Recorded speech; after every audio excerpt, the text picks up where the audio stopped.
There's a family you've never heard of that turned addiction into an empire, and their story makes the Sacklers look like amateurs. There's a story that history has almost forgotten, a tale of a family whose influence and greed reshaped entire nations. A century before the Sacklers made headlines for OxyContin and the opioid epidemic, another family did the exact same thing on a scale 10 times larger. They didn't just profit from addiction, they industrialized it, weaponized it, and turned millions into customers. Their wealth built cities, funded infrastructure, and secured social respectability. Their victims were countless, yet they walked away as heroes. This is the story of the Cissoon family, the opium cartel that shaped modern India, bankrupted China, and mastered the art of laundering crime into legitimacy. To understand how the Cissoon empire rose, we need to start in 1832. A Jewish merchant family fled Baghdad, escaping persecution from a governor who demanded money and threatened imprisonment. Or worse. David Sissoon, the patriarch, first moved his family to Iran before turning his sights on British India. Bombay, a booming colonial port city, offered a unique opportunity. Cotton was pouring out, silver pouring in, and the British East India Company operated with infinite greed and zero oversight. The British East India Company was not a company in the modern sense. It was a corporate state with its own army, courts, and laws controlling territory larger than all of Europe. It answered only to shareholders in London. By the 1830s, India was essentially a colony built and maintained by this corporate entity, not through formal government action. Its biggest revenue source, opium.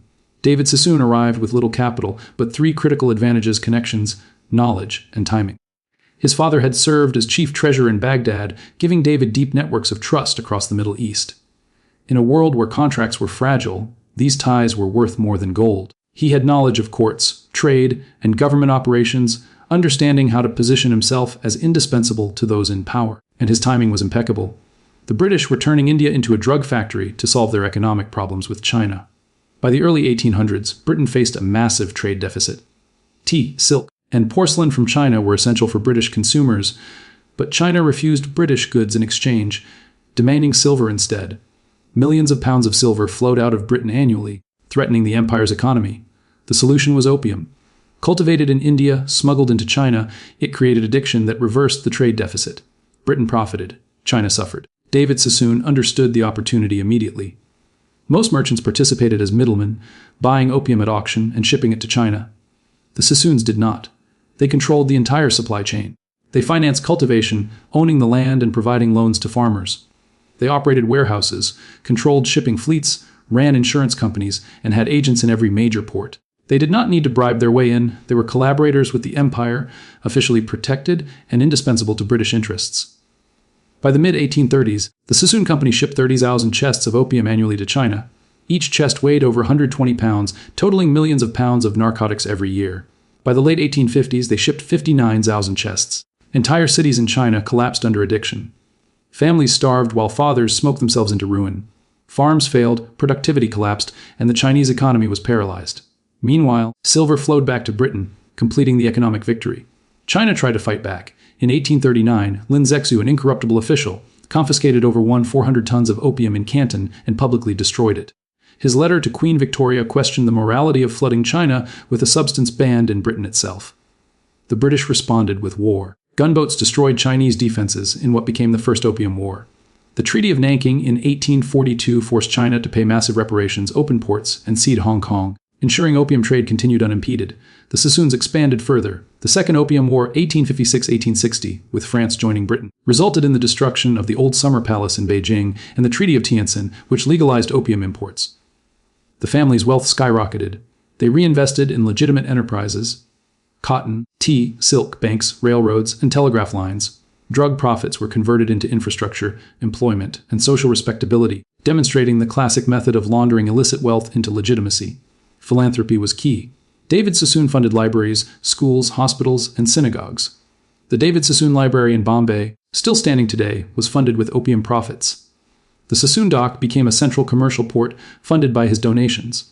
His son Albert, known as Abdullah in private circles, was knighted by the British Empire and granted the freedom of the City of London.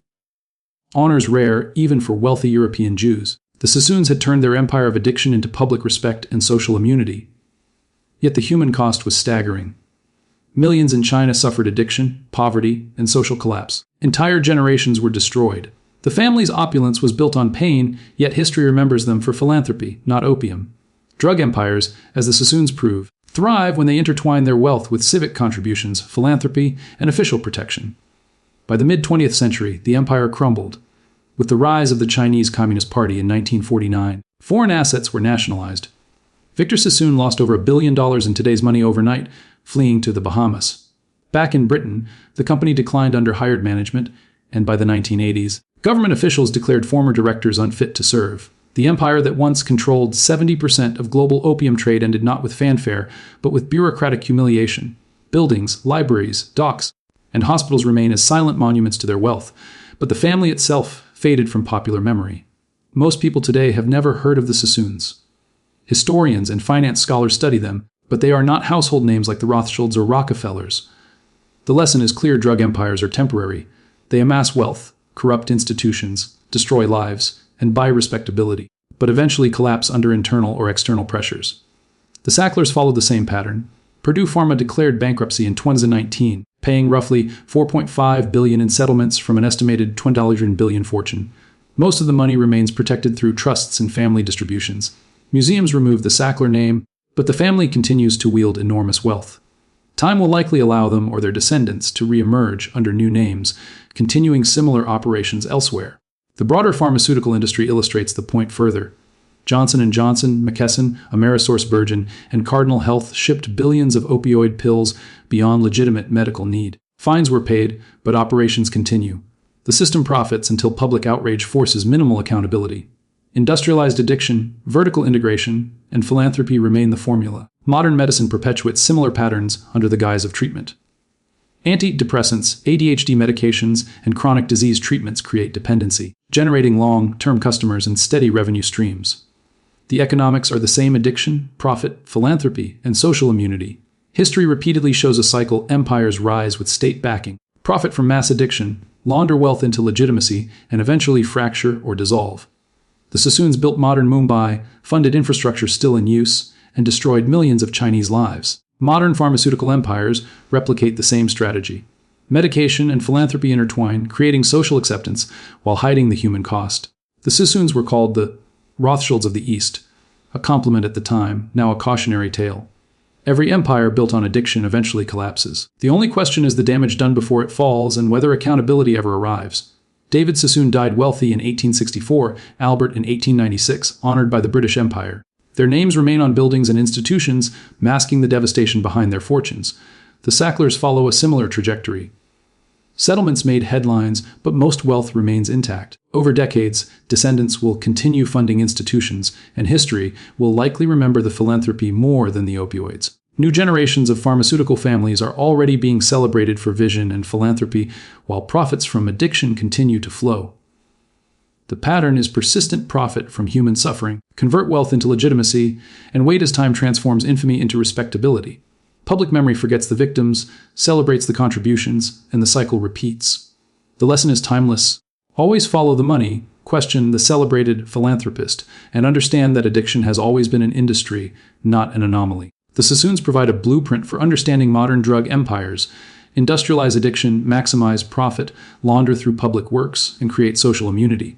The Sacklers, pharmaceutical distributors, and even modern medicine replicate this playbook under new names and regulations.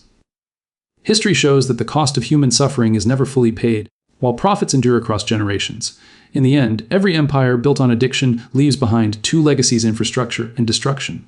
Cities, hospitals, and schools may stand, but millions of lives have been altered or destroyed. Charity masks cruelty. Time buries victims while polishing reputations. And the next family in line will follow the same steps, ensuring the cycle continues.